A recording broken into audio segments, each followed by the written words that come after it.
अस्सलाम वालेकुम स्टूडेंट्स, कैसे हैं आप सब। मेरा नाम है बिस्मा असगर और यहाँ आज हम मिलके करने लगे हैं कुछ एमसीक्यूज़ को सॉल्व। हमारे वो एमसीक्यूज़ चैप्टर 1 की बुक की एक्सरसाइज की एमसीक्यूज़ हैं और उनको सॉल्व करके हम देखेंगे कि किस तरह एमसीक्यूज़ पे भी ग्रिप हासिल करनी है। एमसीक्यूज़ को सॉल्व करने के टाइम कुछ टिप्स एंड ट्रिक्स होती हैं जिनको हम साथ साथ इसी दौरान डिस्कस भी करेंगे। तो आए चलते हैं अपने लेक्चर की तरफ। तो मेरे प्यारे बच्चों, आज हम चैप्टर 1 केमिकल इक्विलिब्रियम के एमसीक्यूज सॉल्व करने लगे हैं। ये एमसीक्यूज हमारी बुक की एक्सरसाइज में गिवन है और इन एमसीक्यूज को सॉल्व करने के दौरान हम कुछ टिप्स एंड ट्रिक्स से भी गुजरेंगे। लेकिन उससे पहले मैं आपको एक इम्पॉर्टेंट बात बता दूं कि आपके पेपर में जो मेजर चंक ऑफ एमसीक्यूज आता है, मतलब 80% जो एमसीक्यूज आते हैं वो आपकी बुक में से आते हैं।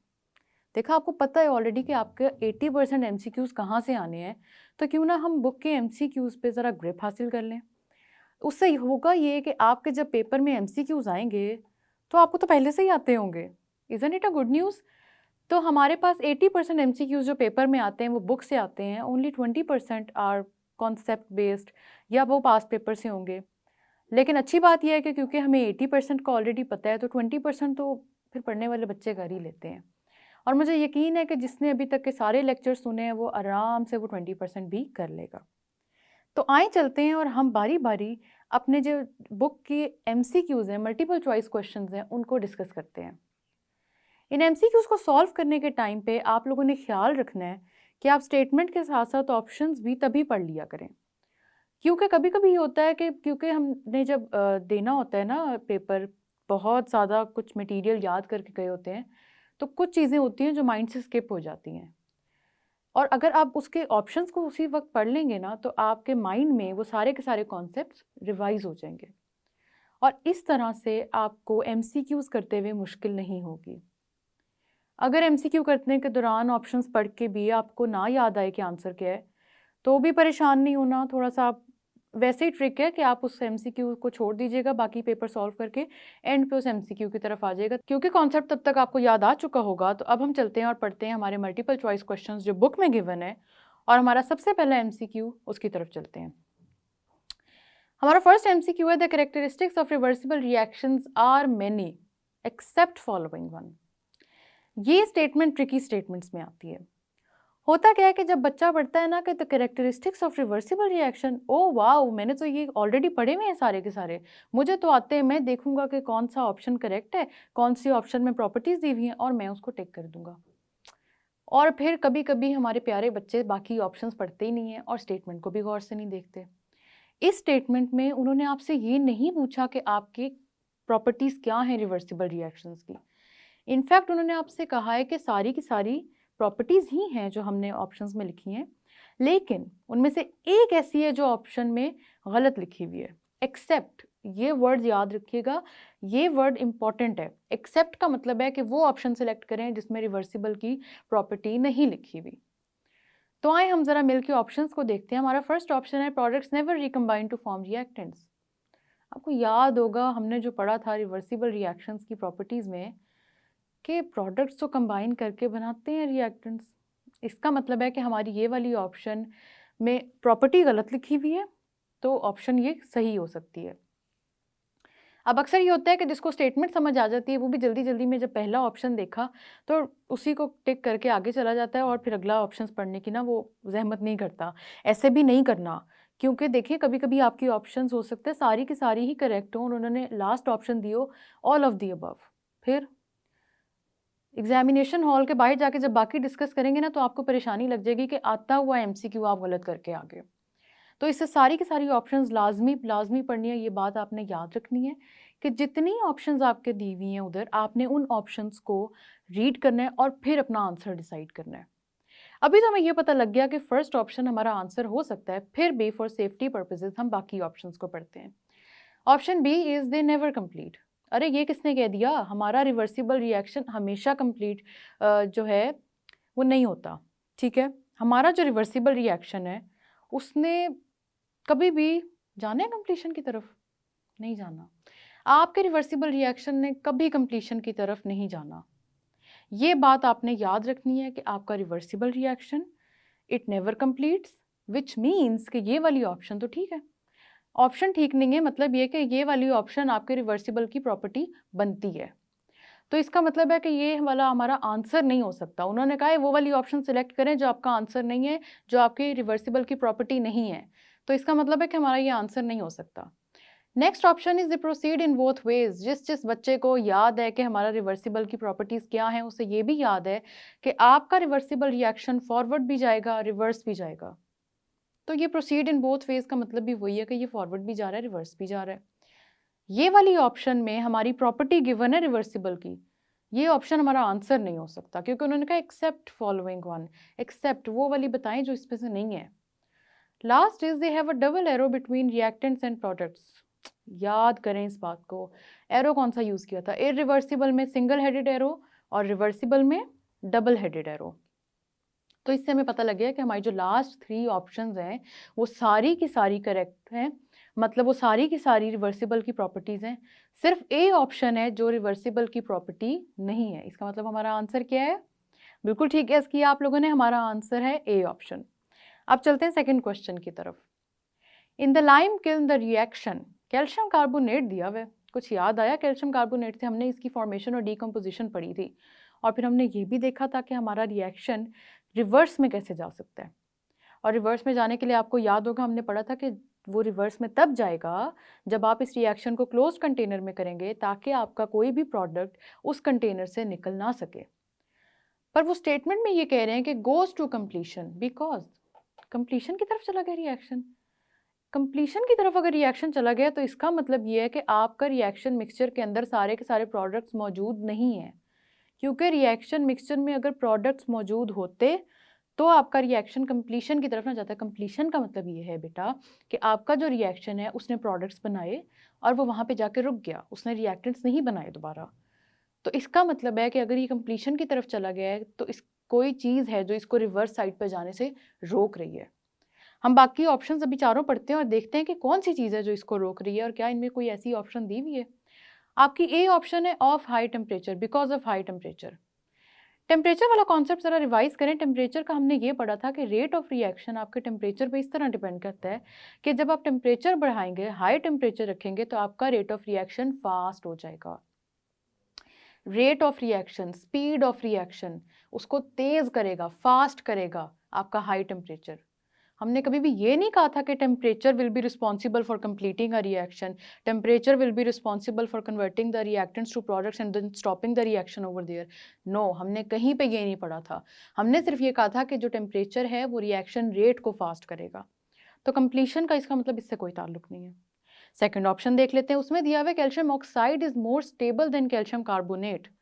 कैल्शियम ऑक्साइड की स्टेबिलिटी डिपेंड करती है इस चीज़ पे। आपका प्रोडक्ट और आपका रिएक्टेंट स्टेबल हो सकता है, लेकिन जब तक आपके रिएक्शन मिक्सचर के अंदर इतनी एनर्जी मौजूद है कि वो रिएक्शन को रिवर्स कर सके, तब तक आपका रिवर्सिबल रिएक्शन प्रोसीड करेगा।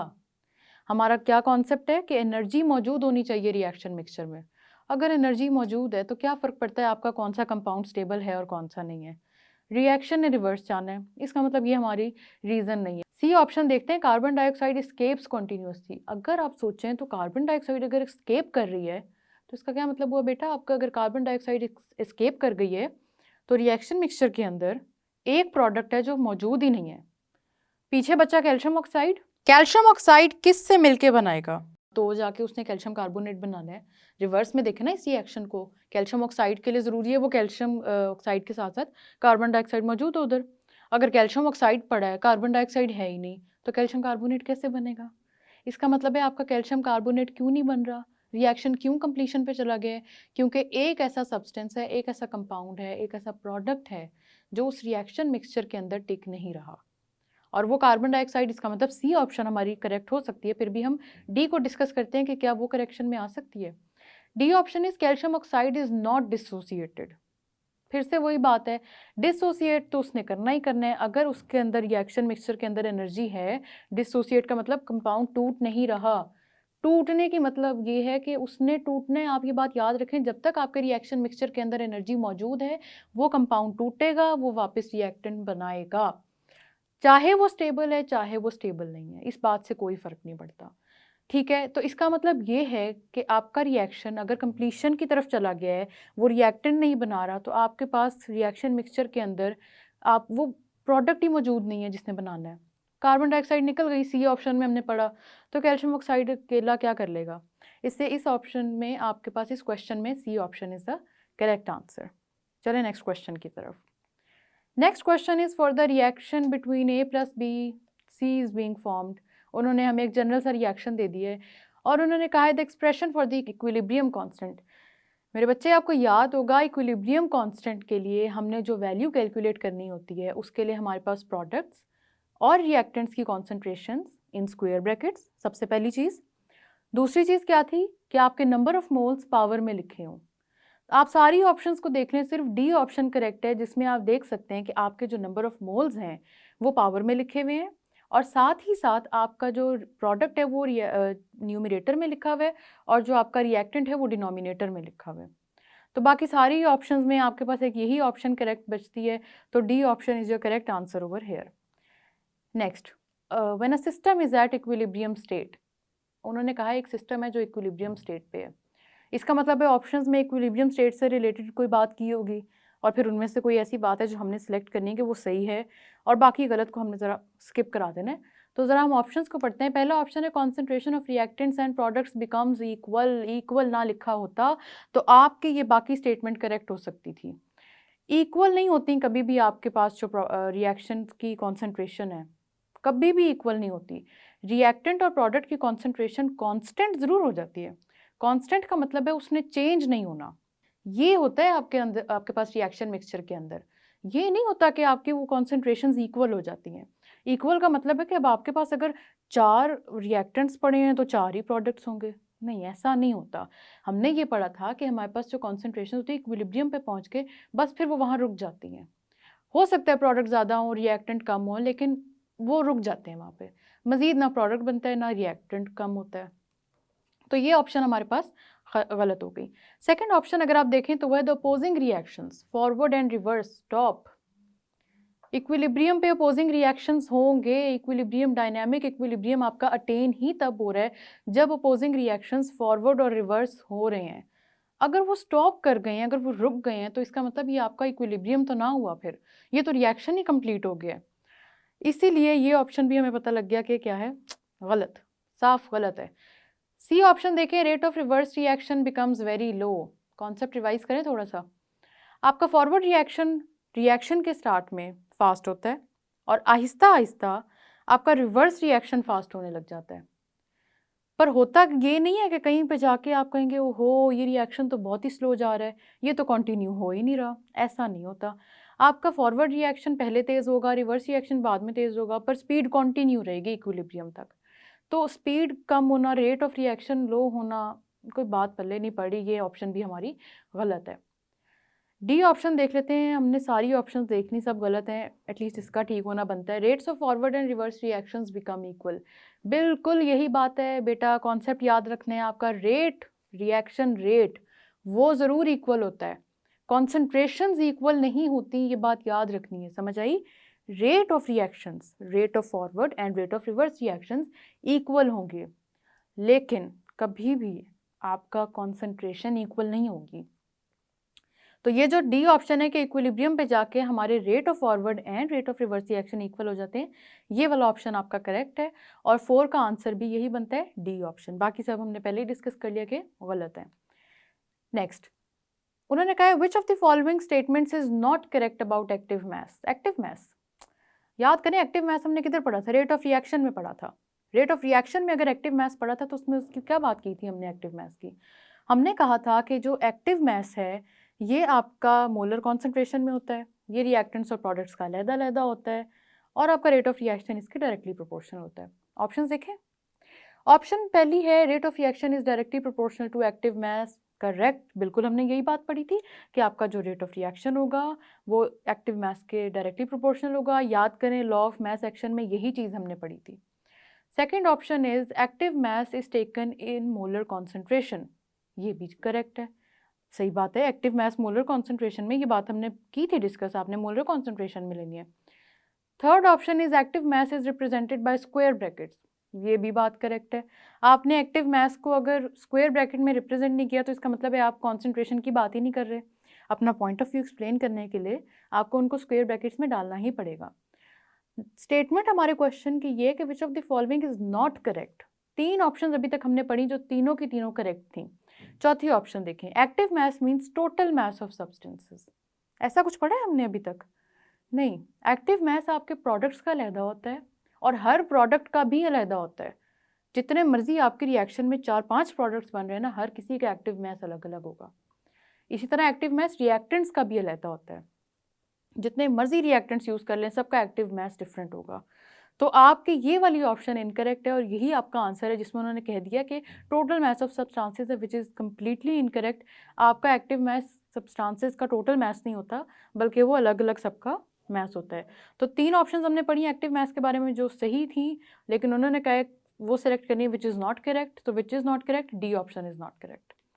6th MCQ देखें, when the magnitude of Kc is very large it indicates। magnitude of Kc बहुत ज़्यादा है। हमने ये चीज़ पढ़ी थी जब हम कह रहे थे कि इक्विलिब्रियम कांस्टेंट से हम एक्सटेंट ऑफ अ रिएक्शन को डिटर्मिन कर सकते हैं। एक्सटेंट का मतलब है कि कितने प्रोडक्ट्स बन गए हैं। बेटा अगर Kc की वैल्यू ज़्यादा है तो इसका मतलब है प्रोडक्ट्स की अमाउंट ज़्यादा है। तो अब देखते हैं कि ऑप्शंस में हमें क्या दिया हुआ है। Option number 1 is the reaction mixture consist of almost all products. हो भी सकता है, ठीक है, क्योंकि Kc की वैल्यू बहुत ज़्यादा है। Kc की वैल्यू का ज़्यादा होने का मतलब है कि आपके पास प्रोडक्ट्स बहुत ज़्यादा हैं। लेकिन फिर भी हम फॉर सेफ्टी पर्पसेस बाकी ऑप्शंस देखते हैं। Option B is reaction mixture has almost all reactants. ये किधर पढ़ा आपने? Kc की वैल्यू ज़्यादा, प्रोडक्ट ज़्यादा। Kc की वैल्यू कम थी तो रिएक्टेंट ज़्यादा थे। इसका मतलब ये वाली ऑप्शन आपकी इनकरेक्ट।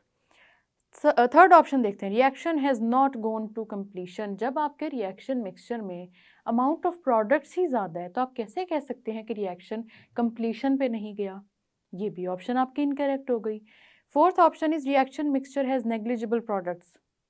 Kc की वैल्यू ज़्यादा है, याद करें कॉन्सेप्ट, Kc की वैल्यू ज़्यादा है और अगर Kc की वैल्यू ज़्यादा है तो इसका मतलब ये है कि प्रोडक्ट्स ज़्यादा हैं। आपका ए ऑप्शन करेक्ट है, जिसमें उन्होंने बता दिया है कि reaction mixture consist of almost all products, जिसमें हमें कॉन्सेप्ट भी रिवाइज हो गया ना कि Kc की वैल्यू ज़्यादा मतलब प्रोडक्ट ज़्यादा। तो जी स्टूडेंट्स, आपने देखा कि आज हमने MCQs को सॉल्व किया, सारे के सारे कॉन्सेप्ट्स हमने दोबारा रिवाइज किए और इस तरह हमें ये भी पता लग गया कि हमने उन्हीं कॉन्सेप्ट्स की बेस पे मल्टीपल चॉइस क्वेश्चंस को किस तरह सॉल्व करना है। तो अभी के लिए इतना ही, मिलते हैं नेक्स्ट लेक्चर में, तब तक के लिए अल्लाह हाफिज़।